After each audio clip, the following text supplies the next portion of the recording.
When Jesus met his disciples just after his resurrection from the dead on the shores of the Galilee, where he had met some of them 3 years before for the first time, Jesus had a very powerful question for Simon Peter. Do you love me? Welcome to your daily 180 Bible study. We're asking the question of ourselves, do we really love Jesus? And how much do we love him? Do we love him enough to die for him if called upon to do so?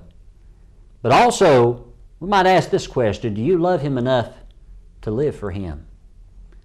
To live for Jesus means to keep his commandments. And Jesus says in John 14, verse 15, if you love me, keep my commandments. That's how we can demonstrate our love for Jesus Christ.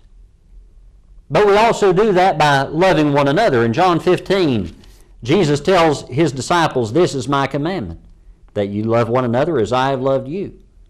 Greater love has no one than this, than to lay down one's life for his friends.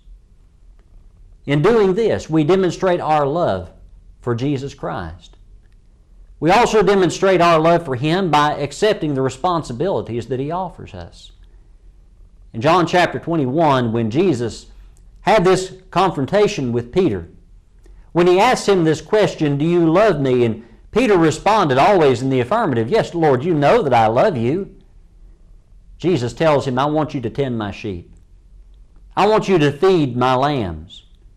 I have work for you to do, Peter. Yes, you may have made mistakes in the past. Yes, you may have denied me. But Peter, I have work for you to do. Important responsibilities. That's a part of living for Jesus. That's a part of what it means to love Jesus. We also read in 2 Corinthians chapter 5 and verse number 14 that the love of Christ compels us, because we judge thus, that if one died for all, then all died. And he died for all, that those who live should live no longer for themselves, but for him who died for them and rose again. The love of Jesus Christ compels us to live in a very different way. The love of Jesus Christ compels us, as we also read in 2 Corinthians, to die to ourselves and then to live in turn for Jesus. Would you be willing to die for Jesus? One thing is quite sure, I think. If I'm not willing to live for him, I certainly wouldn't be willing to die for him either. We hope you'll continue to join us as we ask this question, do you love Jesus?